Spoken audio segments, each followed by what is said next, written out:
യുദ്ധം സത്യമായി ഉണ്ടായിരിക്കും. യാതൊരു സംശയവും വേണ്ട, അത് നടന്നേ തീരും. അത് വളരെ താമസിയാതെ നടക്കുകയും ചെയ്യും. ഇറാനുമായി യുദ്ധം വന്നാൽ മിഡിൽ ഈസ്റ്റ് ഇനിയും അട്ടിമറിയും. മിഡിൽ ഈസ്റ്റ് അട്ടിമറിഞ്ഞാൽ നമ്മുടെ സാമ്പത്തിക സ്രോതസ് മുഴുവനും നശിക്കും. അതുകൊണ്ട് എക്കണോമിക്കൽ സിസ്റ്റത്തെ കൃത്യമാക്കാൻ നമ്മൾ പഠിക്കണം. സൂക്ഷിച്ച് ചെലവഴിക്കാൻ പഠിച്ചവർക്ക് ദാരിദ്ര്യം വരികയില്ലെന്ന് മുഹമ്മദ് മുസ്തഫ സ്വല്ലല്ലാഹു അലൈഹി വസല്ലം. ഇത് ഒന്നും കൂടി ശ്രദ്ധിക്കണം. ഞാനിത് വളരെ പണ്ടേ നിങ്ങളോട് പറയുന്നുണ്ട്. ഇനി ഒരു യുദ്ധം ഉണ്ടാവുകയാണെങ്കിൽ അത് ഇറാൻ. ഞാൻ 2000 മുതൽ പറയുന്ന വർത്താനാണ്.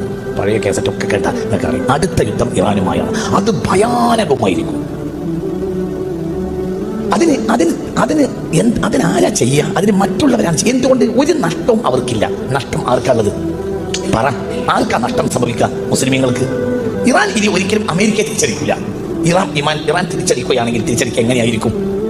ഒരു സാധാരണ നിലയിൽ ഒരു രാജ്യം തിരിച്ചടിക്കുകയും പോലെ ഇറാൻ തിരിച്ചടിക്കുകയാണെങ്കിൽ ഖത്തറിലോ സൗദിയിലോ പറ